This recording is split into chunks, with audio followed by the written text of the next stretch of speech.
Hola, bienvenidos a esta presentación sobre el sistema osteomioarticular, donde exploraremos cómo los huesos, músculos y articulaciones trabajan en conjunto para sostener y mover el cuerpo humano.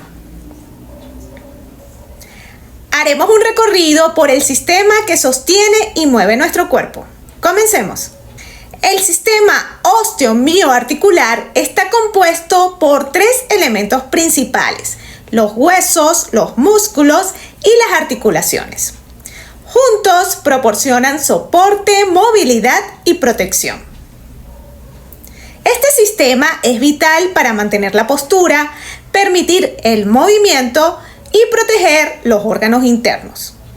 Hoy vamos a ver en detalle cómo funcionan estos componentes que sirven de soporte del cuerpo, nos dan movimiento y locomoción y protección de órganos vitales.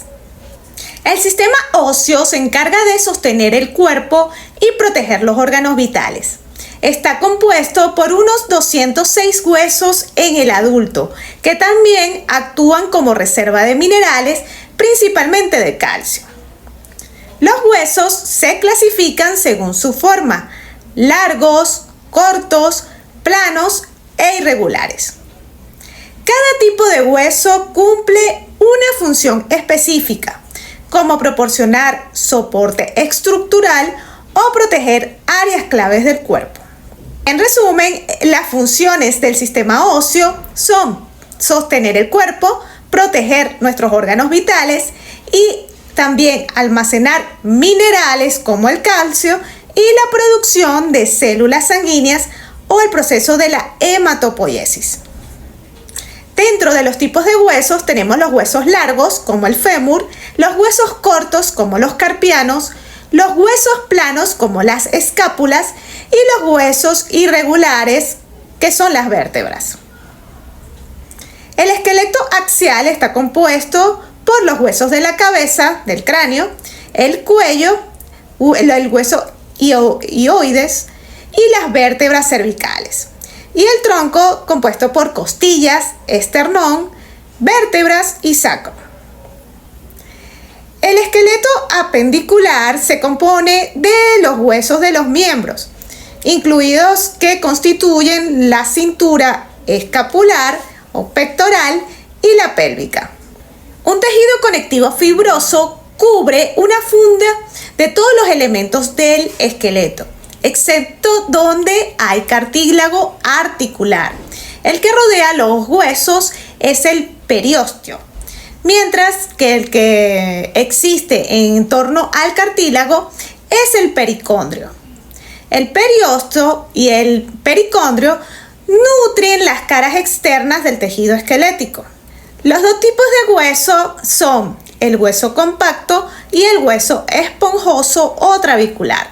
Se diferencian por la cantidad relativa de materia sólida y por el número y tamaño de espacios que contienen.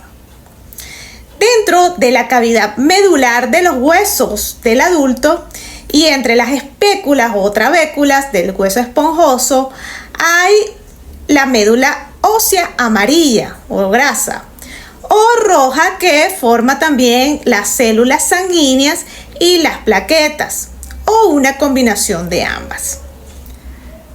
Con respecto al sistema muscular, está compuesto por tres tipos principales de músculos: el esquelético, el cardíaco y el liso. El músculo esquelético es el que nos permite movernos de manera voluntaria a través de la contracción y relajación de estos músculos.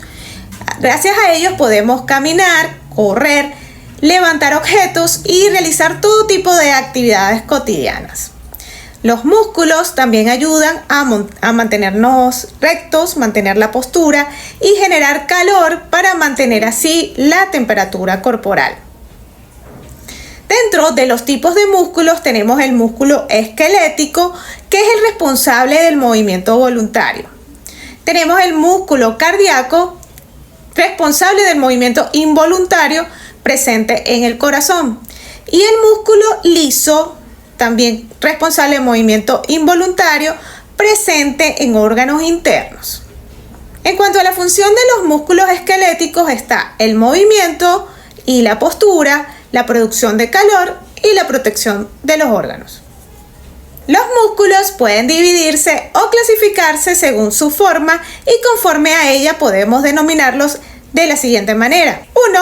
Los músculos planos, que tienen fibras paralelas, a menudo con una aponeurosis, por ejemplo, el músculo oblicuo externo del abdomen, plano y ancho, ¿ok? El sartorio es un músculo plano y estrecho con fibras paralelas. En segundo lugar, los músculos peniformes son semejantes a plumas en cuanto a la disposición de sus fascículos y pueden ser unipeniformes. Pueden ser también bipeniformes o multipeniformes. Por ejemplo, el músculo extensor largo de los dedos, unipeniforme, el recto femoral, bipeniforme y el deltoides, multipeniforme. En tercer lugar, tenemos los músculos fusiformes que tienen forma de uso, con un vientre grueso y redondeado y extremos adelgazados. Por ejemplo, el bíceps branquial, en este caso. Los músculos convergentes se originan de una área ancha y convergen en formar un solo tendón, por ejemplo, el pectoral mayor. Tenemos también los músculos cuadrados que tienen 4 lados iguales, por ejemplo, los del recto abdominal entre sus inserciones y tendones.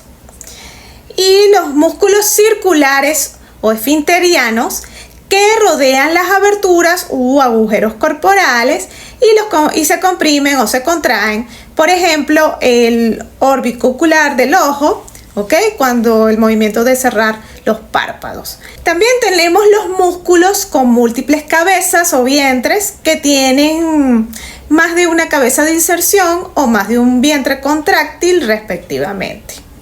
Los músculos bíceps, por ejemplo, tienen 2 cabezas de inserción. El bíceps branquial, también los músculos del tríceps tienen 3 cabezas. Y los músculos digástricos y gastrocnemio tienen 2 vientres. Los del primero se disponen en tándem y los segundos en paralelo. Las articulaciones son los puntos donde se unen 2 o más huesos y permiten movimientos de diferentes tipos. Las articulaciones pueden ser sinoviales, que permiten un amplio rango de movimiento como la rodilla o el codo. Pueden ser cartilaginosas, que tienen una movilidad limitada como el caso de las vértebras, y fibrosas, que son inmóviles como las de los huesos del cráneo. Las articulaciones sinoviales están rodeadas por una cápsula articular llena de líquido sinovial que actúa como lubricante. Las articulaciones se clasifican en sinoviales de movimiento libre, como la rodilla o la cadera, las cartilaginosas, que tienen un movimiento limitado, que son las vértebras, y finalmente las fibrosas, sin movimiento, ¿ok? Dentro de los componentes de una articulación sinovial tenemos el cartílago, la cápsula articular, el líquido sinovial y los ligamentos. Ahora bien, hablemos de los 6 tipos de articulaciones sinoviales.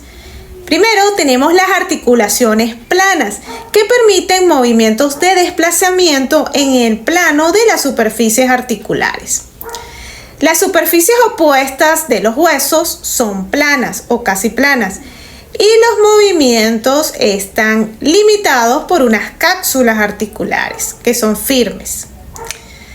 Las articulaciones planas son numerosas y casi siempre de pequeño tamaño. Un ejemplo es la articulación acromioclavicular entre el acromión de la escápula y la clavícula.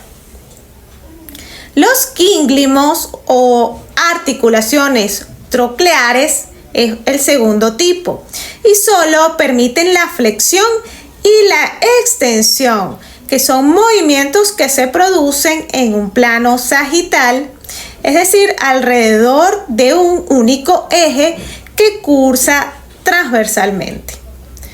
Por tanto, los gínglimos son uniaxiales. La cápsula articular en este caso es delgada y laxa y posteriormente donde se producen los movimientos, ¿ok? En la parte posterior. Sin embargo, los huesos están unidos por potentes ligamentos colaterales. Por ejemplo, la articulación del codo es un gínglimo. En tercer lugar, tenemos las articulaciones en silla de montar que permiten la aducción o la aducción, así como la flexión y la extensión, que son movimientos que se producen en torno a dos ejes situados en ángulo recto entre sí. Por lo tanto, las articulaciones en silla de montar son articulaciones biaxiales que permiten movimientos en dos planos, sagital y frontal. Las articulaciones elipsoideas, es otro tipo de articulación, permite la flexión y la extensión, además de la aducción y la aducción, por lo tanto son también biaxiales. Sin embargo, el movimiento en un plano sagital suele ser mayor o más libre que en otro. Otro caso son las articulaciones esferoideas, que permiten los movimientos en múltiples ejes y planos. Finalmente tenemos las articulaciones trocoides, permiten la rotación en torno a un eje central, por lo tanto son uniaxiales. En este sentido, podemos decir que el sistema osteomioarticular es una red de estructuras interconectadas. Los tendones conectan los músculos a los huesos, permitiendo así el movimiento entre los músculos mientras estos se contraen.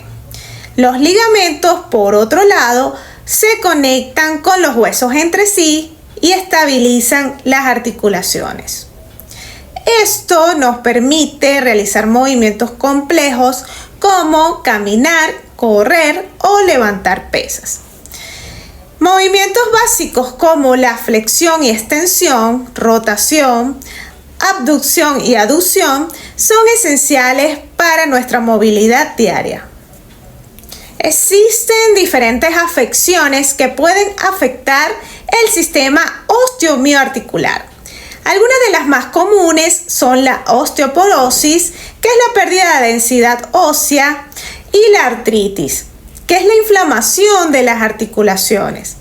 También son frecuentes las fracturas óseas y las distensiones musculares que ocurren cuando los músculos se estiran mucho más allá de sus límites.